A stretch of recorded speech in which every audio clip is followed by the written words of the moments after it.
জয়গুরু। আমরা আজকে কোচবিহার জেলার সাহেবেরহাট সৎসঙ্গ কেন্দ্র মন্দির থেকে সকল গুরু ভাইরা পরম তীর্থ দেওঘরে এসেছি। পরম পূজ্যপাদ শ্রী শ্রী আচার্যদেবের কাছে এবং পরম পূজনীয় শ্রী শ্রী অবিন দাদার কাছে মন্দির সংক্রান্ত নিবেদনের পর আমরা বেরিয়েছি। ঘুরতে ঘুরতে চলে এসেছি আমরা পরম প্রেমময় শ্রী শ্রী ঠাকুরের পরম পুণ্যভূমি, যেখানে তিনি বনভোজন উৎসবের সূচনা করেছিলেন। সেই মানিকপুরে আমরা এসেছি। সাহেবেরহাট সৎসঙ্গ কেন্দ্র মন্দিরকে কেন্দ্র করে এই বিশেষ দিনটি 9ই জানুয়ারি আমাদের ওই মন্দিরেও সোনাখুলিতে বনভোজন উৎসব হয়।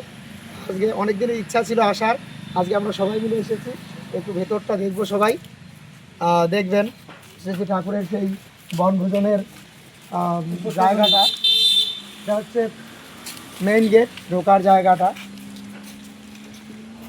এখানে প্রতি বছরই 9ই জানুয়ারি এখানে ঠাকুর পরিবার এখানে আসেন এবং বনভোজন এখনও 9ই জানুয়ারি সাড়ম্বরে উদযাপন করা হয়।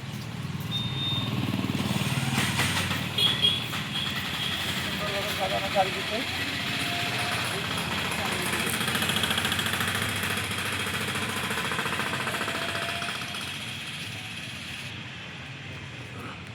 চলুন। হ্যাঁ, আমরা এই মুহূর্তে মানিকপুরে আছি। এই সেই পরম তীর্থ মানিকপুর সৎসঙ্গ শ্রী মন্দির। এখানে ঠাকুর নিজে 9ই জানুয়ারি বনভোজন খেয়েছিলেন এবং সেই দিন অনুযায়ী প্রতি বছর এখানে সাড়ম্বরে বনভোজন উৎসব পালিত হয়।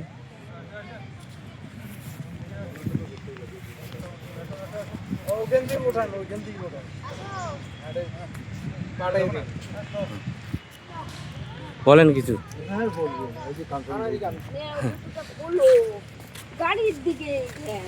জয়গুরু।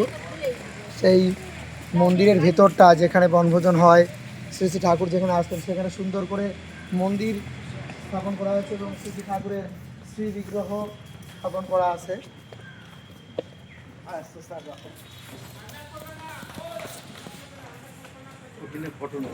আচ্ছা, ঠিক আছে।